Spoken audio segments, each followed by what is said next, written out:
Ustaz, gimana kira-kira persiapan ini? Persiapan Hafiz, insya Allah ini yang surprise itu yang pasti kita tantangan tahun ini adalah satu.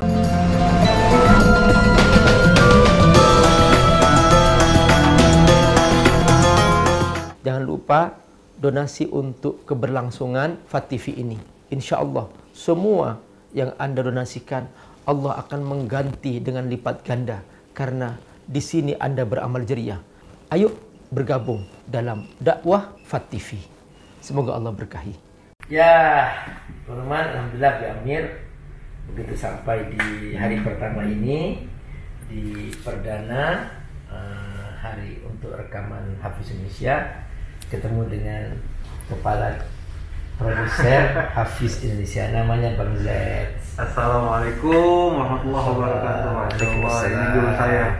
Gimana Bang Z? Sehat? Alhamdulillah sehat walafiat. Alhamdulillah ya. Jadi teman-teman kalau ingin tanya gimana mempersiapkan program ini, ya inilah ceritanya ini. Bang Z, gimana kira-kira persiapan ini?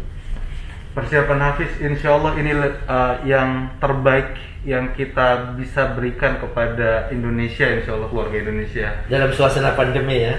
Termasuk ini adalah jadi sebuah tantangan ya Bi ya. Tantangannya luar biasa. Nanti ketika masuk ke stage langsung kaget, berubah total. Wow, pokoknya ada kata wow, masya Allah. Ini stage nih sekarang. Abi belum masuk kan? Belum. Oh baik. Surprise Jadi Bang Z mau bikin surprise untuk para juri nih, insya Allah hari ini. Jadi berbeda ya Bang Z ya. Berbeda total. Kalau dibilang kalau ada perubahan 180 derajat ya, ini sekitar mungkin 120 derajat. Sisanya itu adalah surprise. Bang Z, kasih bocorannya dong, apa sebagian aja yang surprise. Surprise dari segi apanya gitu. Baik, yang surprise itu yang pasti kita tantangan tahun ini adalah satu pandemi. Yang kedua itu adalah tahun ini qadarullah Allah lebih sayang kepada almarhum Syekh Ali Jabir. Itu tantangan kedua. Tantangan ketiga adalah insya Allah kita tanpa penonton. Beda ya. Ini penting sebenarnya saudara-saudara. Tapi ini adalah tantangan kita semuanya, insya Allah. Terus yang keempat adalah biasanya kita selalu membutuhkan ekspresi. Nanti di dalam studio kita menggunakan protokol ketat sekali. Jadi kita butuh pakai semuanya masker. Yang masuk ke studio harus dalam posisi sudah dalam antigen semuanya. Iya. Setiap 5 hari sekali dia. Jadi berkali-kali nih, saya sudah 2 kali sakit. Maaf ya Bi, jadi benar 5 hari sekali kita melakukan antigen. Terus ada juga kita yang biasanya kita kan dengan penuh dengan emosional dan kedekatan kita peluk anak-anak dan ada pendekatan antara peserta dan juri. Tahun ini kita dengan menjaga dan menghormati protokol dan menjaga kesehatan masing-masing, kita mau tidak mau harus bisa menjaga jarak kepada peserta. Jadi nanti kalau seumpama ada semacam ya suasana yang mengharukan, emosional, perlu itu kita hindari lagi. Itu dihindari. Iya, padahal itu faktor yang biasanya kita sangat tunggu-tunggu. Masih ingat Syekh Ali ketika mencium tangannya Najah, ketika Syekh Ali mencium kakinya Najah, itu gimana cara mengekspresikan nanti? Kita mengekspresikan sendiri ya. Ini tantangan lagi. Ini teman-teman ini ya. Ya mudah-mudahan ya tetap kan Al-Quran itu identik dengan air mata, karena semakin kita membaca Quran atau mendengar Quran, itu hati yang lembut itu pasti akan meneteskan air mata. Nggak usah membaca Quran saja, mendengarkan cerita tentang orang-orang penghafal Quran itu langsung otomatis air mata menetes. Itulah fitrah manusia, bahwa Quran itu fitrah manusia. Di dalam suasana Hafiz itu memang seperti itu kelebihannya. Ya. Kita tuh nggak pernah dibuat-buat, nggak pernah direkayasa, nggak, emang tuh air mata sudah menetes dengan sendirinya, dan ini dirasakan oleh semua orang yang menonton. Seperti itu ya Bang Z. Betul. Dan mungkin ini karena Allah memberikan tahun ini adalah pandemi, terus banyak sekali tantangan, tadi ada 4 dan mungkin lebih daripada 4 tantangan tadi. Jadi selebihnya adalah tahun ini luar biasa untuk peserta-peserta Hafiz Indonesia-nya. Setiap peserta itu mempunyai kisah yang bisa memotivasi pemirsa nanti di rumah. Itu kelebihannya mungkin yang di tahun ini yang Allah berikan. Ini ada tantangan, tapi Allah berikan juga kemudahan kami untuk bisa meriset. Karena Hafiz itu pasti riset. Kalau risetnya kurang, nyampe ke pemirsa pun kurang. Jadi benar-benar kalau misalkan mungkin semua program atau semua televisi yang memiliki treatment yang sama, pola pikir yang sama, riset adalah yang pertama. Riset itu apa riset tuh? Riset itu jadi kita Mindset, pengembangan mindset. riset itu lebih kepada tahun ini misalkan kita punya tema karena dia. Iya. Temanya itu misalkan WhatsApp. Nah, ini teman-teman ada temanya teman-teman setiap tahun ya. Ya kali ini apa ini? Tahun ini yang setelah kita temukan adalah tema kesempatan kedua. Oh, jadi apa itu coba bisa digambarkan Mas? Second chance, asik bahasa Inggris second chance. Jadi Second chance ya. Second chance betul. Orang merasa masa pandemi, orang yang pernah terkena mungkin dengan musibah pandemi ini terpapar, karena kan impact dari terpapar ini kan nyawa sebenarnya. Yeah. Tapi ketika orang pulih bisa kuat terhadap pandemi, dia memiliki kesempatan untuk apa setelah dia sembuh, apa yang telah dia foya-foyakan mungkin sebelumnya, kenikmatan yang pernah Allah berikan, apa yang bisa dia berikan lagi setelah dia sehat. Sebenarnya banyak sekali yang kesempatan kedua ini harusnya manusia bisa berpikir lebih baik lagi. Artinya tidak hanya yang terkena, yang nggak dikena pun juga kesempatan kedua. Betul. Artinya dia sebetulnya jika Anda tidak dikena, berarti sisa usia Anda itu adalah kesempatan kedua untuk bisa mengisi dengan kebaikan-kebaikan, kan begitu. Jika Anda ternyata sembuh dari pernah terkena COVID, itu kesempatan kedua untuk Anda hidup gitu. Tapi jika ternyata sudah diambil ya Allah, berakhir di situ, ya sudah, itulah nggak ada kesempatan yang kedua, kan begitu maksudnya. Nah, kita ambil contoh misalkan Syekh Ali. Iya. Syekh Ali sebelumnya tertusuk ya. Allah memberikan ujian, Allah Akbar. Pernah ditusuk, itu kan hampir sebenarnya sampai ke lehernya. Iya benar. Ternyata Allah sayang sama Syekh Ali, kenanya di lengan kanannya.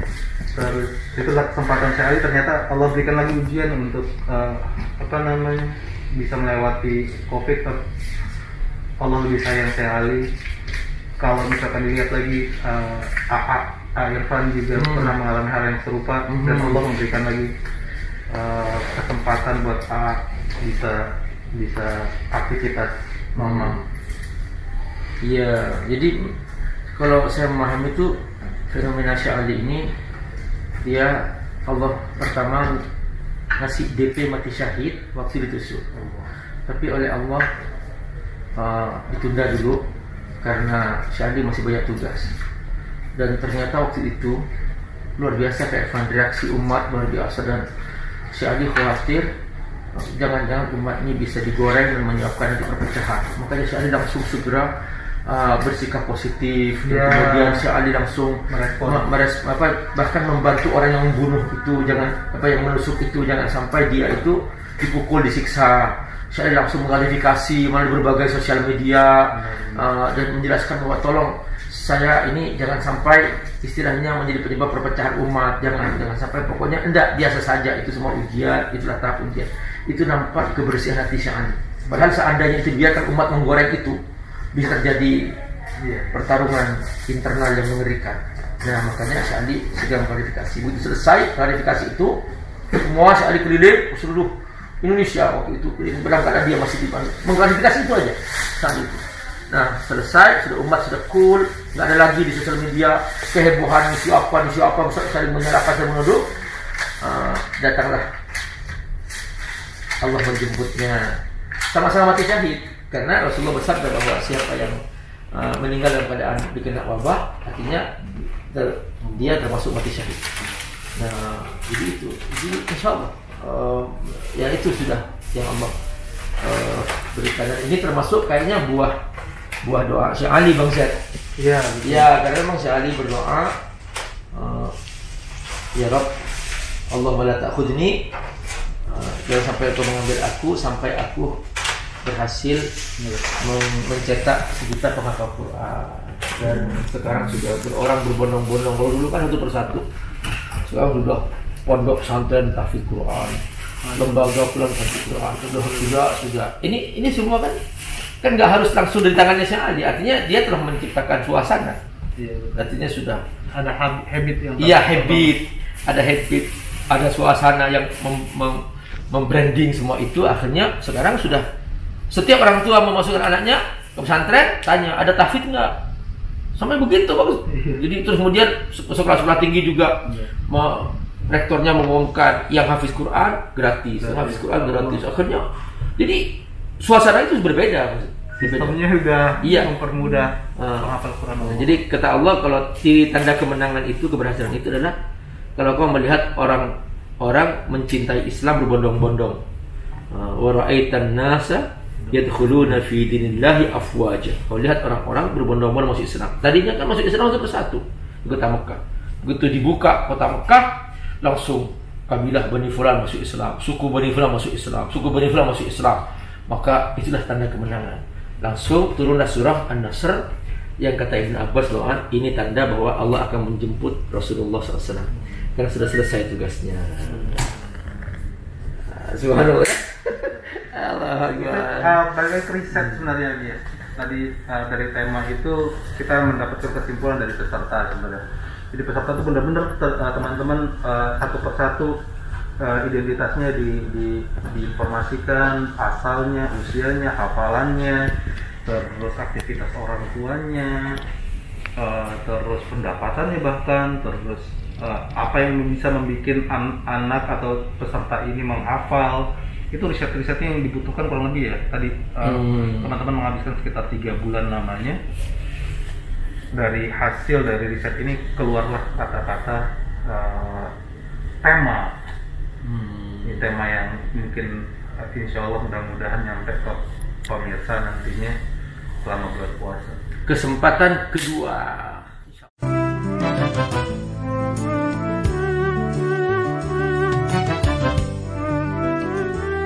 Abi sebagai pengasuh pondok pesantren Fadlul Tafsir Fadl Institute mengucapkan terima kasih kepada seluruh donatur yang telah membangun semangat kami dengan donasinya, sehingga apa yang telah Anda sumbangkan semua itu sudah kami salurkan amanah itu. Tuh lihat, ini sudah menjadi pondok-pondok pesantren yang kita saksikan ini. Nah, ini sudah ada. Alhamdulillah, adalah berkah dari sumbangan Bapak dan Ibu. Sebentar lagi Abi Amir akan mulai pembangunan masjid. Mudah-mudahan dengan adanya masjid ini, maka tempat bagi para santri untuk belajar menghafal Quran mereka semakin leluasa, karena selama ini mereka tidur, belajar di tempat yang sama, sholat di tempat yang sama. Mudah-mudahan semua yang Bapak Ibu infakkan, wakafkan untuk pesantren ini, hanya Allah yang bisa membalas kebaikan ini.